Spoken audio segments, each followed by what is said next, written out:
जैसे मैंने बताया कि अनेक उदाहरण है, लेकिन मैं सबसे आसान उदाहरण रखता हूं। आप सबने, क्योंकि उसके बारे में सब जानते भी होंगे, आप सबने महाराणा प्रताप और अकबर का नाम तो सुना ही होगा। तो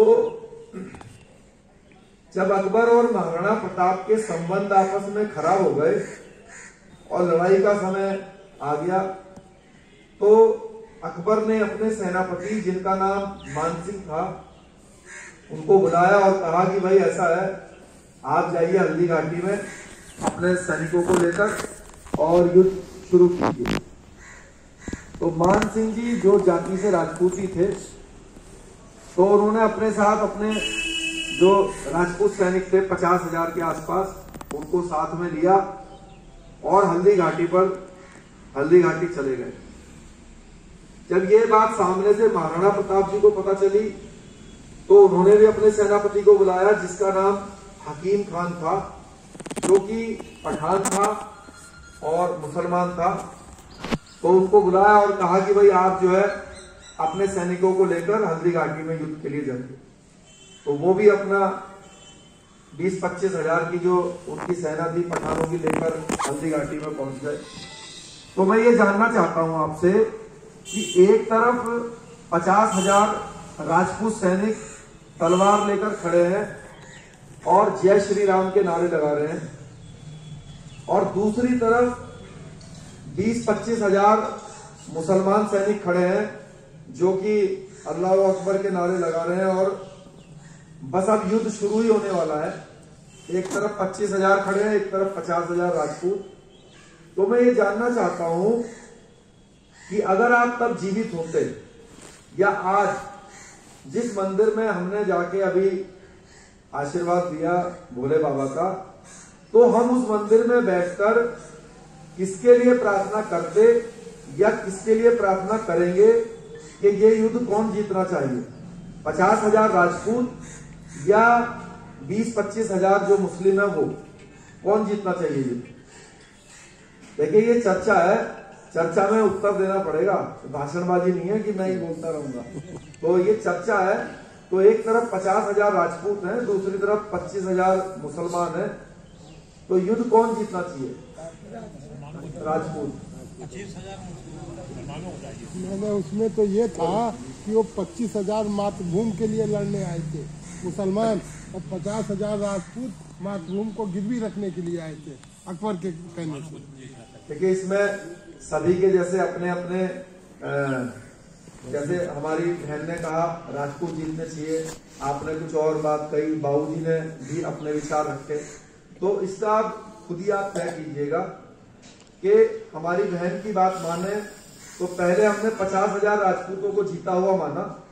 तो जब 50,000 राजपूत युद्ध जीत गए, तो जीतने के बाद जीतने की जो पहचान होती है वो होती है कि वो किले के ऊपर जाके जीतने वाली सेना अपना झंडा फहराएगी। तो जब वो जीत जाएंगे तो मान सिंह जी जब किले के ऊपर जाके झंडा फहराएंगे, तो वो किसका झंडा फहराएंगे? अकबर का। अकबर का। तो इसका मतलब बहन जी चाहते हैं अकबर जीत जाए, तो वो तो फिर झंडा तो अकबर का ही फहरेगा, वो जीतेंगे तो। और अगर वो 25,000 मुसलमान युद्ध जीत जाएंगे या जीत जाते, तो फिर वो किसका झंडा फहराएंगे जाके? महाराणा प्रताप का। महाराणा प्रताप का। तो जो हमारे आदरणीय बाबूजी ने बात कही वो बिल्कुल ठीक कहा कि वो जो 25,000 मुस्लिम है, क्योंकि वो महाराणा प्रताप जी का एकलिंगनाथ का झंडा लेकर युद्ध लड़ रहे हैं। अगर आप कोई भी पुरानी फिल्म देखोगे, फिल्म क्या देखोगे, कुछ भी देख लो, जो आपका दिल करे वो देख लो, चाहे इंडिया का क्रिकेट का मैच देख लो। अभी एक जो मुसलमान खिलाड़ी है उसने 5 विकेट लिए, तो क्या आप भगवान से ये प्रार्थना करोगे, हे भगवान मुसलमान है ये 0 पे आउट हो जाए? अगर झंडा भारत का लेके खड़ा हुआ है तो यही सोचोगे ना कि ये सारे विकेट ले ले, ठीक है? तो इस बात से हमारे क्या बात समझ में आई? इससे हम ये बात समझे कि जीत सदा झंडे की होती है। अगर आपके झंडे के नीचे चाहे कोई भी युद्ध लड़े, और क्योंकि 1947 से पहले सभी को मालूम है, यहाँ पे बैठे हर व्यक्ति को मालूम है कि जितने भी झंडे थे वो सब क्षत्रियों के थे। अभी आखिरी तक आते आते भी जब भारत जो आज स्ट्रक्चर है, जब ये बना तो 565 रियासत मात्र सारी की सारी क्षत्रियों की थी जो कि भारत में विलय हुई।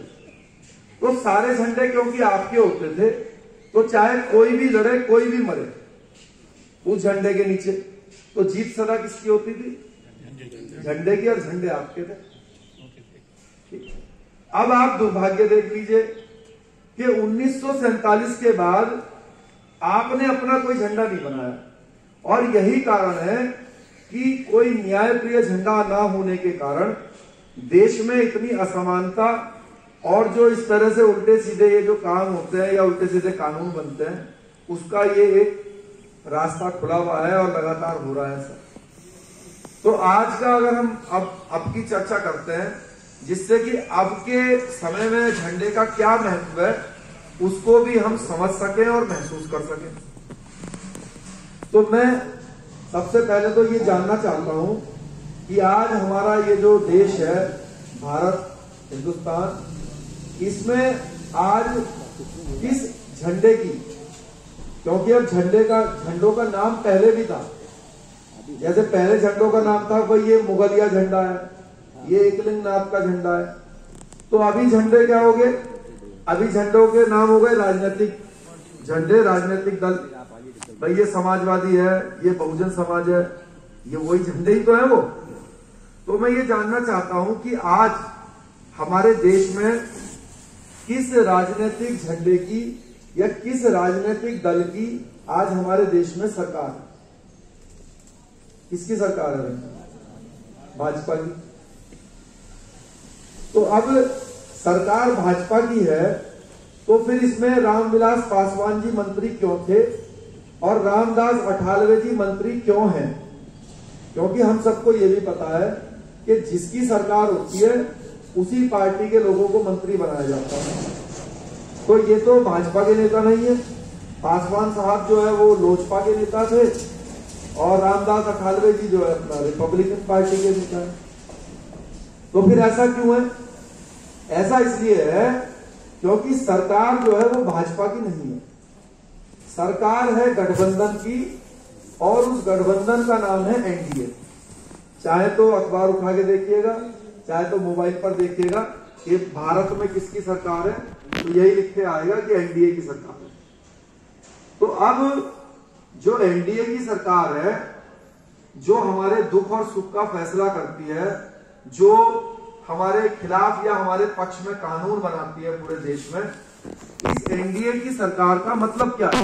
ये किस चिड़िया का नाम है जो हमारे सुख और दुख का फैसला करती है? तो एनडीए की सरकार का मतलब है सबसे बड़े राजनीतिक दल के रूप में इसमें भारतीय जनता पार्टी है, और भारतीय जनता पार्टी के जो सहयोगी झंडे हैं, जो सहयोगी दल है, उसमें हमारे पासवान समाज के भाइयों की लोजपा है, हमारे कुर्मी भाइयों का जेडीयू है, उत्तर प्रदेश से हमारे निषाद जाति के भाइयों की निषाद पार्टी है, उत्तर प्रदेश से ही हमारे पटेल समाज के भाइयों का अपना दल है, हरियाणा से हमारे जाट भाइयों का जेजेपी है, राजस्थान से हमारे जाट भाइयों का एक दूसरा झंडा भी है, आरएलपी वो है, पंजाब से हमारे सिख भाइयों का अकाली दल है, महाराष्ट्र से हमारे दलित भाइयों का रामदास अठावले जी वाला रिपब्लिकन है, और ऐसे करके 48 अलग अलग जाति और धर्म के लोगों ने जो अपने अपने झंडे बनाए हुए हैं, उन सबके गठबंधन को एनडीए की सरकार बोलते हैं। सही है कि नहीं है जी? सही है। इससे पहले 6 साल पहले, अभी एनडीए की सरकार तो 6 साल से है, इस 6 साल से पहले देश में 10 साल तक यूपीए की सरकार थी, जिसमें मनमोहन सिंह जी प्रधानमंत्री थे, और वो यूपीए की सरकार कांग्रेस के नेतृत्व में हमारे जो यादव समाज के भाई हैं उनकी समाजवादी उसका हिस्सा थी, हमारे यादव समाज के भाइयों की दूसरी बिहार से आरजेडी उसका हिस्सा थी, उत्तर प्रदेश से हमारे दलित समाज के भाइयों की बसपा उसका हिस्सा थी, उत्तर प्रदेश से ही हमारे जो जाट भाई हैं अजीत सिंह जी के नेतृत्व में आरएलडी वो उसका हिस्सा थी, हरियाणा से हमारे जो जाट भाई हैं उनकी ओम प्रकाश चौटाला जी वाली इनेलो वो उसका हिस्सा थी, महाराष्ट्र से हमारे जो मराठा भाई हैं उनकी शरद पवार जी वाली एनसीपी उसका हिस्सा थी, और जम्मू कश्मीर से हमारे जो मुसलमान भाई हैं पीडीपी, वो उनका महबूबा मुफ्ती के पिताजी हैं, वो उसका हिस्सा थे। तो उसमें 58 अलग अलग जाति और धर्म के लोगों के जो झंडे हैं वो उसका हिस्सा थे, और उसको हम यूपीए की सरकार बोलते थे। तो मैं ये जानना चाहता हूं कि ये जो 58 थे या ये जो 48 हैं, क्या इनमें से कोई ऐसा भी झंडा है जिसका नाम सुनते ही आपके मन में ये बात आई हो कि भाई ये वाला हमारा है? कोई है जी उसमें से, उन 58 में से या इन 48 में से? कोई नहीं है बाबूजी कोई सा? नहीं है। वो ये है कि जब देश आजाद हुआ तो हमको बताया गया अकबर महान है, महाराणा प्रताप को महान नहीं कहा गया। तो अकबर महान था तो महाराणा प्रताप क्या था जो मातृभूमि के लिए लड़ा था? इस पे हमने कभी चर्चा नहीं की। आकांक्षा जो था वो महान था, और जो मातृभूमि के लिए लड़ा था तो वो क्या था? बाबूजी, जो बाबूजी ने ये बात रखी, अभी पहला जो मेरा प्रश्न है कि भाई उन 58 में या इन 48 में कोई अपना झंडा है या नहीं है? नहीं है। अब जो बाबूजी ने प्रश्न किया कि भाई अगर वो महान था तो वो क्या थे, तो वो ऐसा इसीलिए तो हुआ कि जो 1947 के बाद वो झंडे ऐसे रहे कि उन्होंने अकबर को महान बताया, महाराणा प्रताप जी को महान बनने ही नहीं दिया। ये जो हुआ है इसीलिए तो हुआ है कि वैसा कोई झंडा ही नहीं बना जो कि सच को सच और झूठ को झूठ लिखता। तो आप लोगों ने कहा कि भाई उसमें कोई झंडा आपका नहीं है, तो मैं ये जानना चाहता हूं, एक मिनट बाद और भी आ जाएंगे, सब लोग आ गए। आज ये आपका स्वागत है, आइए। आप गोपाल राय जी हैं जी और आपकी राष्ट्रीय काफी बड़ा इनका। अच्छा जी, बहुत प्रणाम आपको। आइए विराजिए जी। ठीक है नहीं दो वाला दो। आप भी राष्ट्रीय अध्यक्ष हैं जी, बहुत प्रणाम आपको। हमारे मित्र हैं, बहुत पुराने।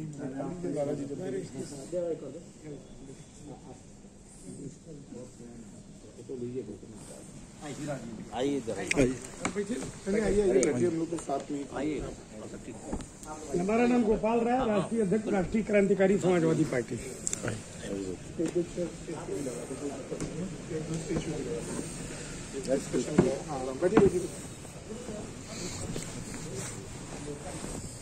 आइए सुरेंद्र बाबू आइए।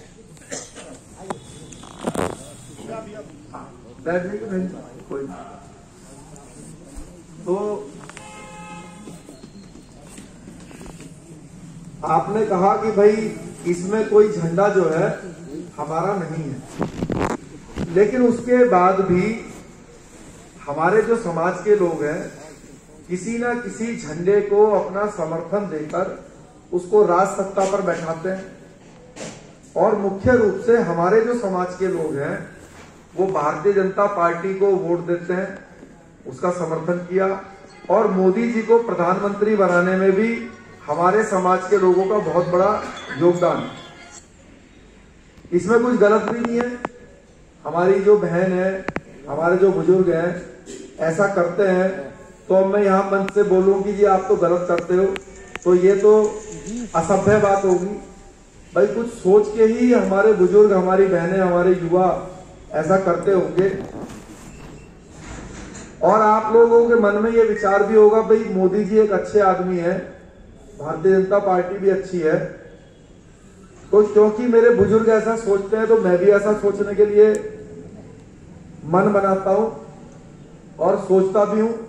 लेकिन जैसे ही मैं उसको सोचता हूं और मानता हूं तो मेरे मन में तुरंत एक प्रश्न आता है, आपके में भी आना चाहिए, कि जब ये बहुत अच्छे हैं तो फिर क्या कारण है कि हमारे समाज के बच्चे लगातार बेरोजगार हो रहे हैं? क्या कारण है कि हमारे खिलाफ आए दिन उल्टे सीधे कानून बन जाते हैं, हमारे समाज को बेइज्जत करने के लिए जो है उल्टे सीधे हथकंडे अपनाए जाते हैं? तो इस पर विचार होना चाहिए कि नहीं होना चाहिए? भाई जब अच्छे हैं तो फिर ऐसा हो क्यों रहा है? होना चाहिए ना। जी, तो उस पर ही विचार हम करते हैं, क्योंकि आप उनको अच्छा मानते हैं तो मैं भी अच्छा मानता हूं, मान लेता हूं। और क्योंकि वो मोदी जी बहुत अच्छे हैं तो उनके मन में ये विचार आया कि ये जो स्वर्ण जाति के लोग हैं ये पीढ़ी दर पीढ़ी हमें वोट देते हैं हमारी पार्टी को, और मोदी जी को भी प्रधानमंत्री, मेरे को भी प्रधानमंत्री बनाने में इनका बहुत बड़ा सहयोग है, तो क्यों ना इनके बच्चों को मैं नौकरी नहीं दे पा रहा हूं तो क्यों ना 5,000 रुपए बेरोजगारी भत्ता इनके बच्चों को दे देता हूं। तो जब ये विचार उनके मन में आया तो उन्होंने अपने सचिव को बुलाया और कहा 5,000 रुपए बेरोजगारी भत्ता देने के लिए आप फाइल को तैयार कीजिए स्वर्ण जाति के बच्चों को। 3-4 दिन बाद मोदी जी के मन में फिर विचार आया कि ये जो चाइना पाकिस्तान है हमारे देश को बहुत परेशान करता है आजकल, तो क्यों ना देश की सुरक्षा के लिए हम 25 फाइटर प्लेन राफेल के खरीद लें। तो मोदी जी ने अपने सचिव को फिर बुलाया और कहा भाई 25 फाइटर प्लेन राफेल कंपनी के खरीदने के लिए भी आप फाइल को तैयार करो। अब 2-4 महीने में जब ये फाइल तैयार हो गई, जब फाइल ये तैयार हो गई तो ये फाइल कानून में कैसे बदलेगी, क्योंकि अभी तो ये कागज का टुकड़ा है। तो इसको कानून में बदलने के लिए, क्योंकि सरकार किसकी है, एनडीए की, क्योंकि सरकार एनडीए की है, तो मोदी जी को जो अपने एनडीए के सहयोगी दल हैं उनसे इन फाइलों के बारे में चर्चा करनी पड़ेगी, विचार करना पड़ेगा। तो विचार करने के लिए मोदी जी ने अपने जो घटक दल हैं, सहयोगी दल, उनकी मीटिंग बुला ली। और जैसे आप सब लोग बैठे हैं, 48 पार्टियों का एक एक प्रतिनिधि ऐसे आकर बैठ गया और मोदी जी बैठ गए इधर, और मोदी जी के बगल में बैठ गए राजनाथ सिंह जी, उनके बगल में बैठ गए योगी जी, अमित शाह जी, और मीटिंग शुरू हो गई। अब मोदी जी ने कहा कि भाई हम पहली फाइल उठाई और कहा देश की सुरक्षा के लिए हम 25 राफेल फाइटर विमान खरीदने का विचार कर रहे हैं, आप लोगों का क्या कहना है। तो सभी ने ऐसे यूं मेज थपथपाई और कहा आप खरीदिए, हम आपके साथ हैं। ये ऐसी तस्वीर जो है आपने कई बार टीवी में, अखबार में देखने को मिलती है ऐसी मीटिंगों की, कि मोदी जी उधर बैठे हुए हैं और जो घटक दल के सहयोगी हैं वो सामने बैठे हुए हैं। तो उन्होंने जब 25 फाइटर प्लेन खरीदने की बात आई तो कहा खरीदिए, हम आपके साथ हैं। उसके बाद मोदी जी ने दूसरी फाइल उठाई और कहा कि हम स्वर्णों के बच्चों को 5,000 रुपए बेरोजगारी भत्ता देने का विचार कर रहे हैं, आप लोगों का क्या कहना है।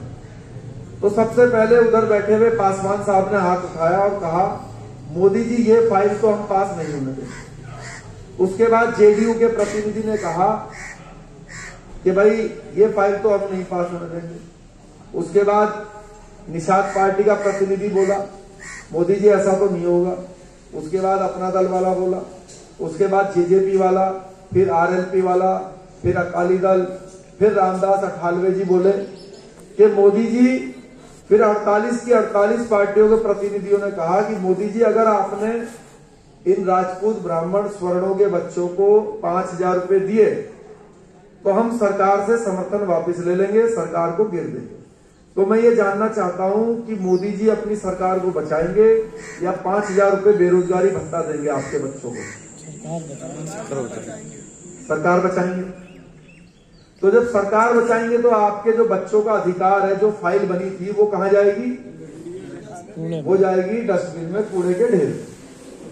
अब प्रश्न ये आता है कि ये जो 48 पार्टियां हैं, इनको समस्या क्या है, क्यों इन्होंने 5,000 रुपए आपके बच्चों के पास नहीं आने दिए। इसका कारण ये है कि जब मैंने आपसे पूछा कि इन 48 में क्या कोई ऐसा झंडा है जिसके नाम सुनते ही आपके मन में ये आया हो कि ये हमारा है, तो आपने क्या कहा, नहीं है। तो जितनी जल्दी भाई साहब ने बोला नहीं है, तो जैसा आप उनके लिए मन में विचार रखते हो कि नहीं है, ऐसा ही वो लोग भी आपके लिए मन में विचार रखते हैं कि आपसे उनका कोई लेना देना नहीं। उन्होंने वो पार्टी बनाई है अपनी जाति विशेष की बढ़ाई के लिए। ना तो आप उनके वोटर हैं, ना तो उनको आपसे कोई लेना देना। आप सारे के सारे बैठे हुए वोटर हैं इनके, ये जो मोदी जी बैठे हैं या इधर जो इनके अगल बगल में बैठे हैं, लेकिन इनकी इतनी हैसियत नहीं है कि ये आपको इनकी ब्लैकमेलिंग से बचा लें। तो इसलिए जब तक ये यहां बैठे हुए हैं तब तक तो आपके बच्चों का कभी आपका भला होने वाला है नहीं। अब हम ऐसा क्या करें कि हमारे बच्चों के अधिकार भी सुरक्षित हो, उनको भी कुछ मिले, उनके भी अधिकार मिले। तो इसके दो तरीके हैं। इसका पहला तरीका है कि हम लोग मोदी जी को इतना ताकतवर बना दें कि वो स्वतंत्र रूप से काम कर सके, उनको इनकी जरूरत ही ना पड़े, इतना भारी बहुमत उनको दे दें। एक तरीका तो ये कि भाई इनकी जरूरत ही ना पड़े, इतना समर्थन उनको दे दें, पूर्ण बहुमत दे दें। तो ऐसा आपने करके दिखा दिया। आपने चाहे केंद्र हो और चाहे ये प्रदेश हो, उनको इतना भारी समर्थन दिया, लेकिन उन्होंने आपके वोट की कोई औकात ना समझते हुए फिर भी जो अपने जो ये सहयोगी झंडे हैं इसमें से कम करना तो बहुत दूर की बात है। अभी 3-4 महीने पहले मोदी जी ने पहले 46 थे, अभी 4 महीने पहले 46 थे, 46।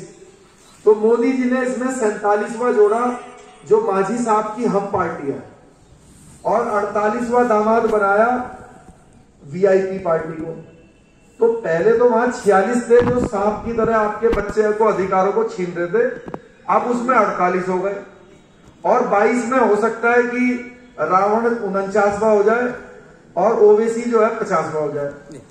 तो इसमें से कम करना तो बहुत दूर की बात है, इनको हटाना तो बहुत दूर की बात है। पूर्ण समर्थन मिलने के बाद भी ये तो इसमें बढ़ाए जा रहे, क्योंकि ये आपके वोटों को की कोई औकात नहीं समझते। अगर औकात समझते तो इनको हटवा दो। यहाँ पे जो भी अपने आप को भारतीय जनता पार्टी का ठेकेदार मानता हो, मैं उसकी तब हैसियत मानूं कि वो कहे कि हमारा तो पूरा समाज वोट देता है आपको, इनको आपने क्यों रखा हुआ है सांप की तरह। तो इसलिए ये करना कि भाई इनको पूरी ताकत दे दो, ये हटा देंगे और हमारे बच्चों को भी कुछ मिलेगा, तो ये तो संभव नहीं है। इसका फिर दूसरा तरीका क्या है? इसका दूसरा तरीका है कि जहां पे ये 48 बैठे हुए हैं, 48 पार्टी झंडा लेके बैठी हुई है, तो हम भी इन्हीं की तरह अपना झंडा बनाए। और भाई साहब से प्रार्थना करूंगा कि 49वां इधर आगे बैठ जाए। बैठो भाई साहब, आ जाओ, बैठो, बैठ जाओ, आ जाओ। नहीं नहीं कोई बात नहीं, आप बैठ जाओ। अरे भाई इनके एग्जाम्पल के साथ समझाएंगे ना। अब ये बैठ गए यहां पर। अब इस मीटिंग में मोदी जी ने जब फाइल उठाई पहली और कहा कि देश की सुरक्षा के लिए हम 25 फाइटर प्लेन खरीदने पर विचार कर रहे हैं, तो आपका बैठा हुआ प्रतिनिधि कहेगा कि मोदी जी हम तो देश के रक्षक हैं, हमारे पूर्वजों ने तो इस देश के लिए अपना खून बहाया, आप 25 की क्या बात करते हैं, आप 50 खरीदिए, हम आपके साथ हैं। जब मोदी जी कहेंगे कि हम 5,000 रुपए बेरोजगारी भत्ता स्वर्णों के बच्चों को देने का विचार कर रहे हैं, तो आपका बैठा हुआ प्रतिनिधि कहेगा कि मोदी जी 5,000 नहीं 10,000 रुपए दीजिए, और आप हमारे दलित और पिछड़े भाइयों को भी दीजिए, हमें कोई आपत्ति नहीं है। बहुत बढ़िया। क्योंकि हम लोग यहां पर इसलिए नहीं बैठे कि आप उनको कुछ मत दो जैसा वो करते हैं। हम तो मजबूरी में उधर से आके इधर इसलिए बैठे हैं कि जब ये 48 जो है सांप की तरह हमारे बच्चों के अधिकारों को डसने का प्रयास करें, तो ये लाठी से उनको फन को जो है कुचल के शांत बैठा दे कि बहुत बढ़िया, शांति से, हमारे भी बच्चे हैं, हमारे भी अधिकार। बहुत बढ़िया। जब मोदी जी कहें कि हम 10 दिन के बाद राम जी का मंदिर बनाएंगे, तो हमारा प्रतिनिधि कहे कि मोदी जी हम तो धर्म के रक्षक हैं, हमारा झंडा तो धर्म पे चलने वाला है, आप 10 दिन बाद क्यों बनाते हैं? आप जो है अभी राम जी का मंदिर बनाइए, हम आपके साथ हैं। जब मोदी जी कहें कि 1 हफ्ते के बाद हम पाकिस्तान पे सर्जिकल स्ट्राइक करेंगे, तो हमारा प्रतिनिधि कहे कि मोदी जी 1 हफ्ते बाद क्यों, आप इस दुष्ट पाकिस्तान को अभी खत्म कीजिए, हम आपके साथ हैं। तो अभी तक यहाँ पे जितने भी लोग बैठे हैं वो मोदी जी को या भाजपा को इसीलिए वोट देते हैं ना कि वो देश की और धर्म की बात करते हैं, यही तो कारण। तो लेकिन जब आपने अपने झंडे के साथ वहां बैठे, तो आपने देश का भी काम करवाया, आपने धर्म का काम भी और जल्दी करवाया, और अपने बच्चों को के अधिकारों को सुरक्षित करते हुए 5,000 रुपए बेरोजगारी भत्ता भी मिल पाया, बना कि नहीं? तो मैं ये जानना चाहता हूं कि हमें भी वहां पर 49वां झंडा या वो जो 58 थे उसमें 59वां झंडा बनकर बैठना चाहिए कि नहीं बैठना चाहिए? बैठना चाहिए। क्योंकि कई लोग ये बोलते हैं कि भाई अगर झंडा हम बनाएंगे तो इससे तो जो है हिंदू कमजोर हो जाएंगे। ऐसा भी बोलते हैं कि भाई अगर राजपूत झंडा बनाएंगे या स्वर्ण अपना झंडा बनाएंगे तो इससे तो हिंदू कमजोर हो जाएगा। तो मैं ये जानना चाहता हूं कि ये जो हमारे यादव समाज के भाई हैं ये हिंदू होते हैं कि कुछ और है? ये जो हमारे पटेल समाज के भाई हैं हिंदू हैं कि कुछ और है? ये जो हमारे जो है निषाद समाज के भाई हैं हिंदू हैं कि कुछ और है? जो हमारे दलित समाज के भाई हैं ये हिंदू हैं कि कुछ और है? ये जो हमारे जाट भाई हैं ये हिंदू हैं कि कुछ और है? ये जो हमारे मराठा भाई हैं ये हिंदू हैं कि कुछ और है? तो हिंदुओं का ठेका से राजपूतों ने लिया हुआ है तो बता दो। अरे जबरदस्ती के ठेकेदार क्यों बनते हो? अभी 2 दिन पहले महाराणा प्रताप जी की पुण्यतिथि थी तो राजपूतों के अलावा जाके किसी ने एक माला